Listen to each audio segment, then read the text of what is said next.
Hey guys, what is up? Welcome to another installment of viewer submitted invasions. Obviously the intent with these is to help us all get better, and it's partly through my insights, hopefully their insights, and partly through the comments from people who watch the videos.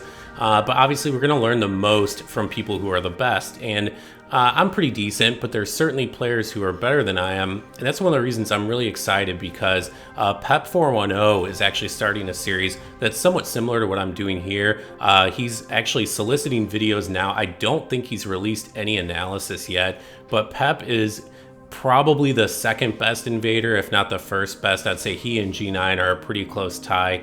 If you're not already watching Pepp, definitely recommend giving him a watch, and I definitely recommend that those of you who are interested consider submitting a video to Pepp, because I know he's going to have a lot of insights, and he's going to think of things that would never occur to me because he's so much better than I am. So again, I'm really excited, and I definitely recommend that you all go check him out, and I'll give a link to his channel and the video where he solicits the videos down in the description below.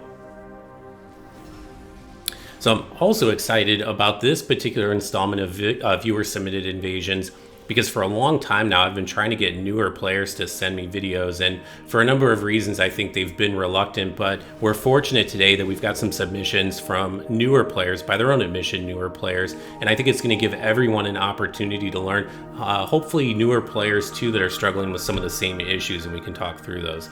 So the first submission comes to us courtesy of a player by the name of TiredMedic. TiredMedic sent me a number of clips. I wasn't able to use all of them. I'm going to just kind of quickly look at the build here. Again, I don't usually have too much to say about the builds because I'm frankly not very good at making builds. It's a faith build. It seems fine to me. Again, I really just don't have much to say. Hopefully the folks that know more about build crafting can weigh in the comments below.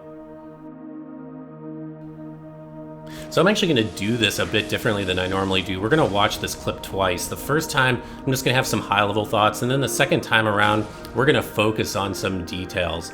I think there's good news and bad news, Medic. I think the good news is, because you're relatively new, there's a huge opportunity for improvement, and the newer you are, the easier the improvement comes. So I think by focusing on just a few key areas, you're going to be able to improve your win percentage by a huge amount, and I think that should be inspiring to everybody. Obviously, as you get better and more experienced, improvements are a lot slower to be had. So the big things that I want you to focus on are camera control and reaction rolls, and managing how you Estus and where you Estus. And let's look at that invasion again, and you can kind of see what I'm talking about.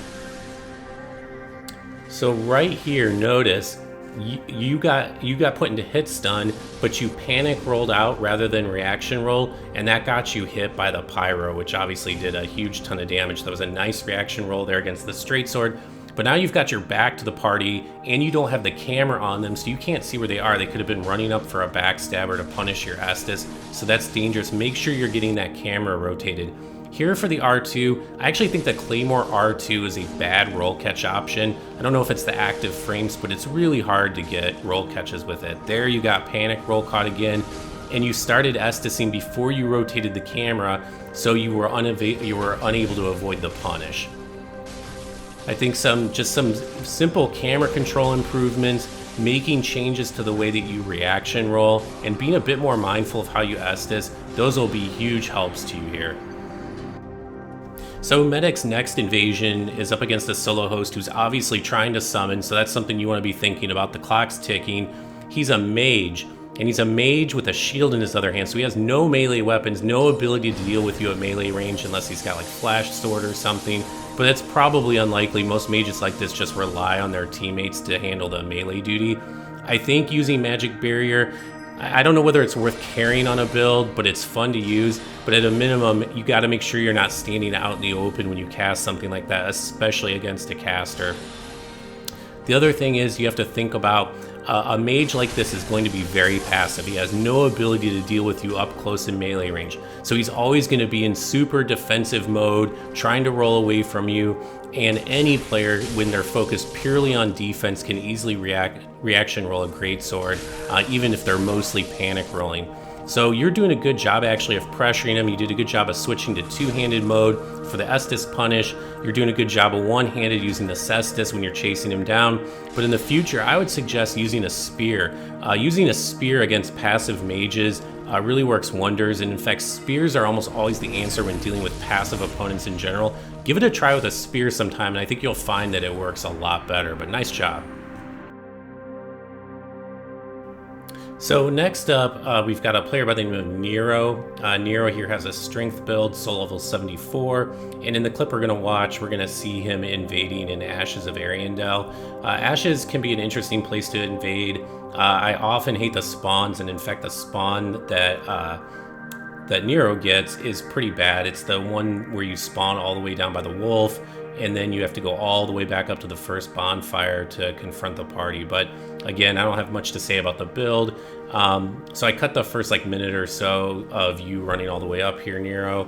I think you've got the obscuring ring on at this point, which I think is always a smart idea, especially when approaching here, because sometimes gank squads will have great bows and stuff, because this is literally the only way up here. And so sometimes they'll kind of camp here and wait to ambush you. One thing that you do that I'm not quite sure I understand the reasoning for it, you may have reasoning, but I've noticed you often one-hand your greatsword, but you don't have anything else in the offhand, and I don't know if that's just to get a different move set but still have quick access to perseverance. I mean, that could be a perfectly legitimate reason to want to do that.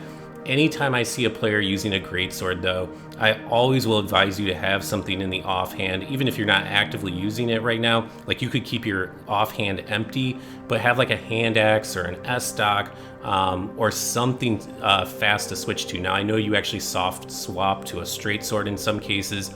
That's a pretty good substitute, but it's always a little slower than just going from two-handed to one-handed mode, and you can really surprise people with that in a way that soft swapping to a straight sword just doesn't have the same effect. And for more advanced players, you can consider hard swapping, because it cuts down on the equip load and it's faster from the opponent's perspective. They get a lot less warning. You start off the invasion here chucking fire bombs, and I'm not sure I'm such a fan of this. Of course, they decide to hit you with a seed, as parties like this often do. I just don't think throwing the fire bombs is actually going to accomplish very much. So we can see right off the bat, the host has Lightning Blade. That is definitely something to look out for. And right there, you can see the host is skilled. He ran up and then stopped and outspaced your greatsword and threw his shield up. And that tells me right away that the host has an idea of what he's doing. He's doing a good job of pressuring you with his shield up to protect himself from any turn and burns. Now, the Sunbro doesn't do nearly as good a job, and so you're able to hit him with a turn and burn. Now, I noticed once your camera was off the other player, you did a couple rolls because you weren't sure where he was, and I think that's okay, but the quicker you can get that camera turned around and see the other player, the better off you are. You know, managing two players like this when both of them have fast weapons and one of them's trying to flank you, and of course their host did a really nice job of getting to your back there and getting a backstab. So this is a guy you really got to look out for. He read the heal even before you started. He was charging in to punish it. If you had noticed that, you could have waited and probably gotten him with two R1s. In this situation, I would really advise you mostly go two-handed, because you want the extra poise so that you can deal with these guys. Otherwise, you're likely to get interrupted, again, especially when dealing with two players.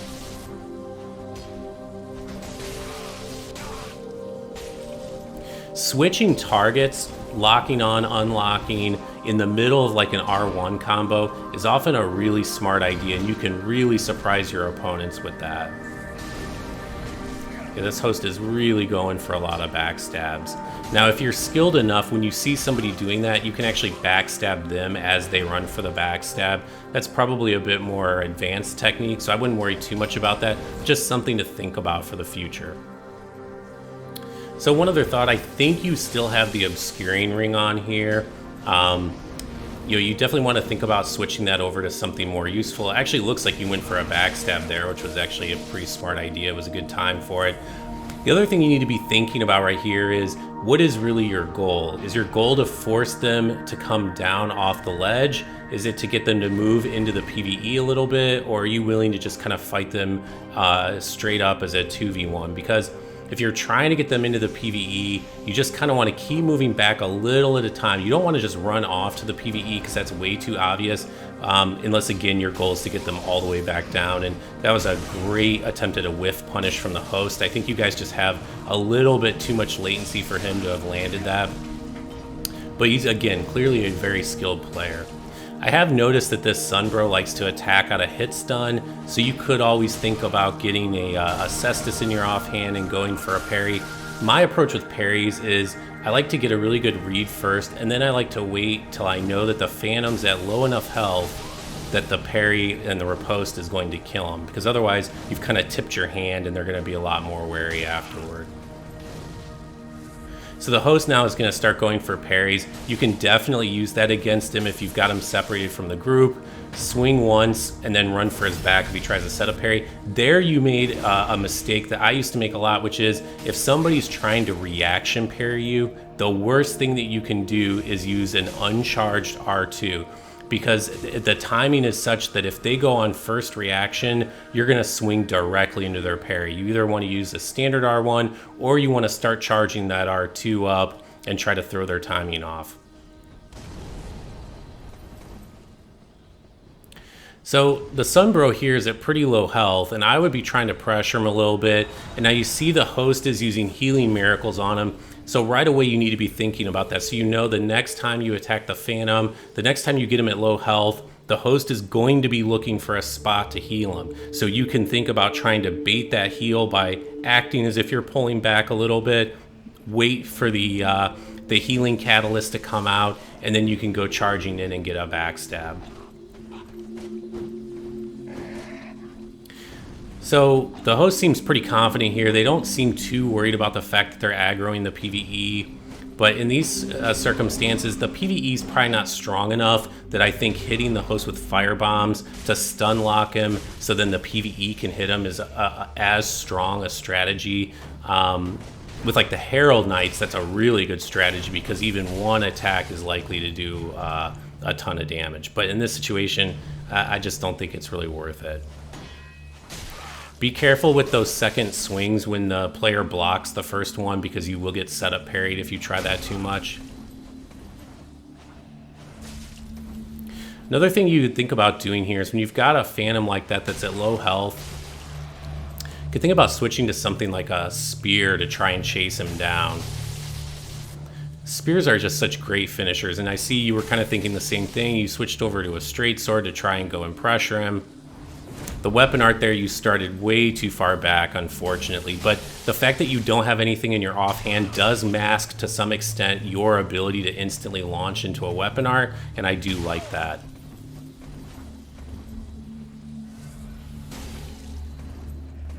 I've noticed, I think both these guys, the host in particular, going for a lot of running R1s into standing R1. That's always a great parry opportunity if you can get it.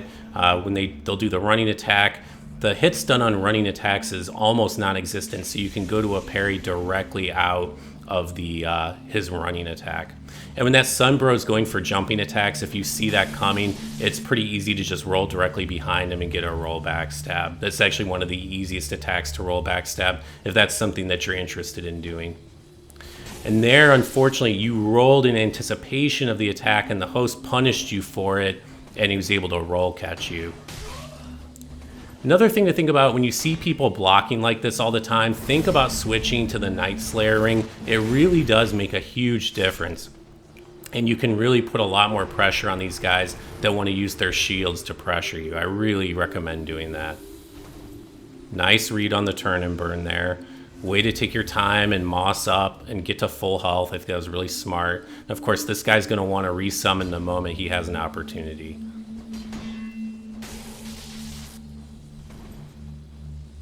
So doing things like attacking out of hit stun, it's not something you want to make a habit of, but doing it on occasion is fine. And I like the way you're mixing up the timing on your R1s. You're sometimes throwing a second one out, sometimes not. You're delaying it varying amounts, and that makes it harder on the straight sword user to know when he can come in and punish you. Really great job on the finish there. Nice job.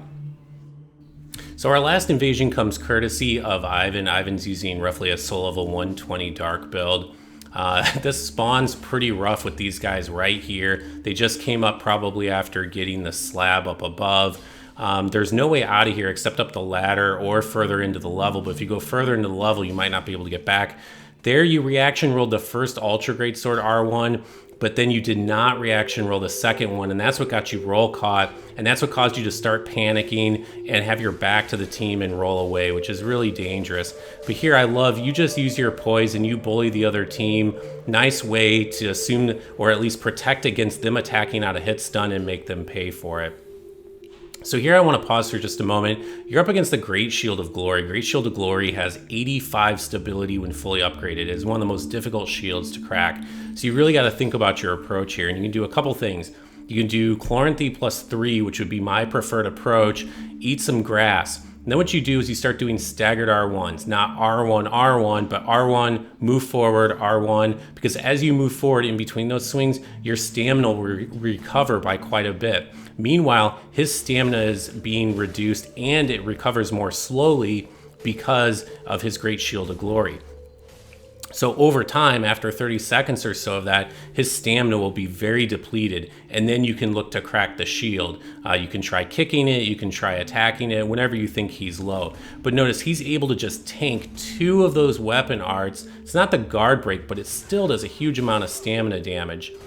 That second swing there was so dangerous because when you're locked on against a great sword, he's very easily able to circle strafe for a backstab. So that's something you want to be really mindful of when you see players doing that. You want to kind of back away from them so that they can't circle strafe you. Now here, I think you started to think like I did. You replaced the Hornet ring. Instead of the Chloranthy ring, you went with the Night Slayer ring, which is a great choice as well. Put him under some pressure. The other thing you might think about doing in these situations is switching to a dagger, because a dagger has a very favorable stamina consumption to stamina damage ratio. And that's something that you always want to be thinking about because it allows you to put him under just a shit ton of pressure. Still able to pull the victory out. Really nice job, man. Well played. Thanks to everybody who sent in their submissions. I really appreciate it. I hope you guys all got something out of this. Thanks for stopping by. Take care now.